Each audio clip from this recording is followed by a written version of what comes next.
Ano, may budget meeting ba kayo ng anak mo or automatic na lang ang allowance nila parang ATM na walang resibo? Yan po ang pag-uusapan po natin sa araw na ito.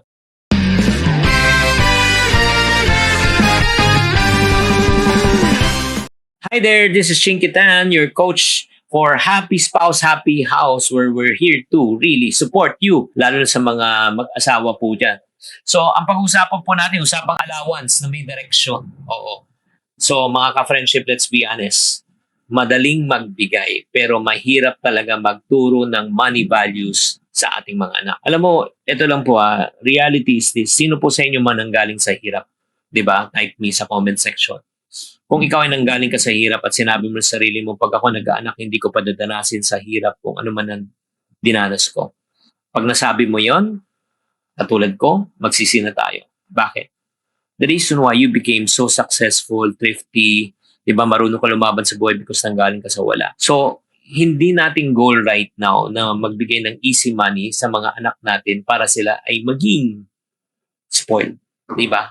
Gusto na rin natin silang turuan ng tamang money management na mag-ipon. Di ba? Mag-practice ng delayed gratification.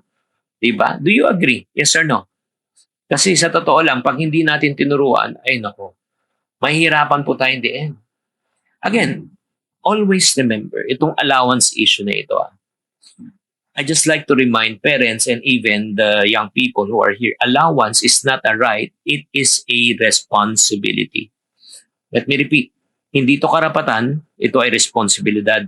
Dahil walang nakasulat sa saligang batas na kailangan magbigay ng allowance ang mga magulang. Magbigay ng pagkain, pamasahe, yes. Pero pag pera, hindi eh. Di ba?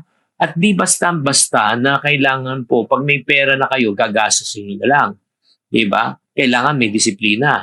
Di ba? Kailangan alam natin kung ano ba talaga layunin ng binibigyan tayo ng pera. Ano ba talagang purpose ng allowance nila? Di ba? Para lang ba yan sa milk tea? O di ba? Or para lang ba yan sa pagbili ng favorite mong chichirya? Di ba? We just need to understand. Yung giving of allowance, again, iba-iba tayong pamilya. Iba-iba tayo. May mga pamilya who practice it, may mga pamilya na hindi. Like in our case, we don't give allowance to our kids. What we give is wages. Nagpapasweldo kami. Paano ka magpasweldo? So since walking distance lang school, walang walang pamasahe. And then pagdating sa lunch, we don't give them lunch money, we give them baon. But if they want physical money, they work.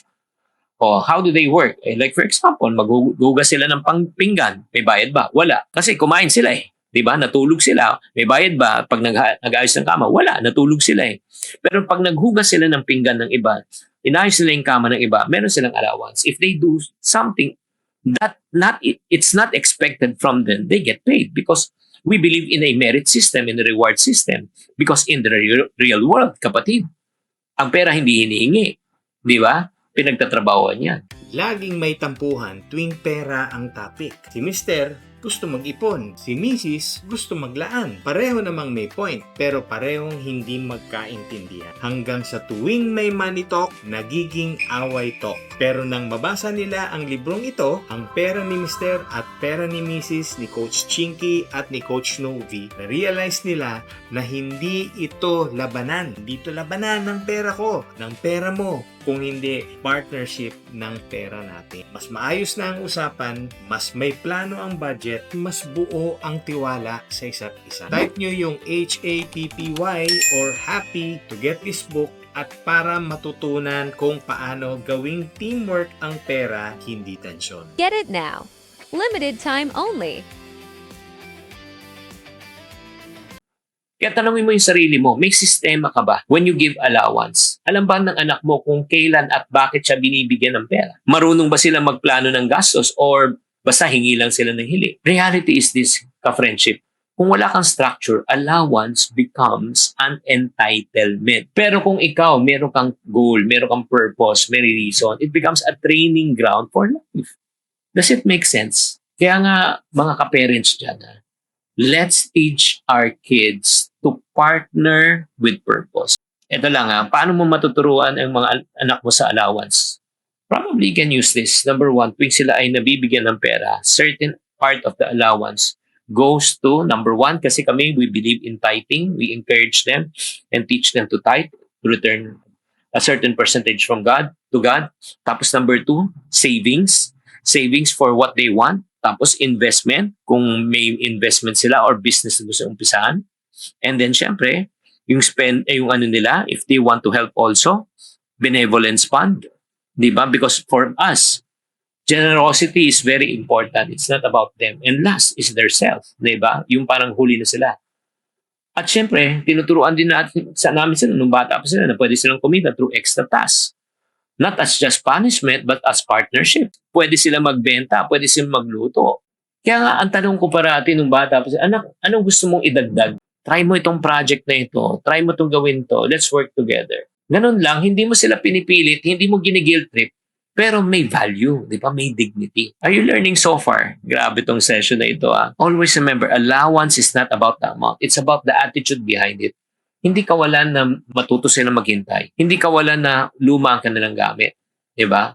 Better na marunong sila humawak ng pera nung bata pa sila kesa mapariwara sila at magastos sila pag lumaki na sila. Kaya nga in this week, I would like to challenge you. Probably you can teach your kids again, certain percentage for saving, certain percentage for giving, certain percentage for investing, and certain percentage for what? Spending. Pwede mo rin itong gawing game.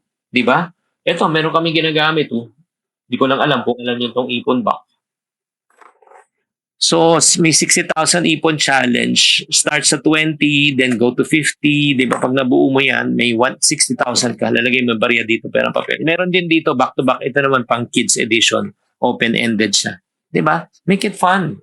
Make it informative. Meron pa rin kami ginagamit na isa yung ipon card. Itong ipon card, so ginagamit po namin.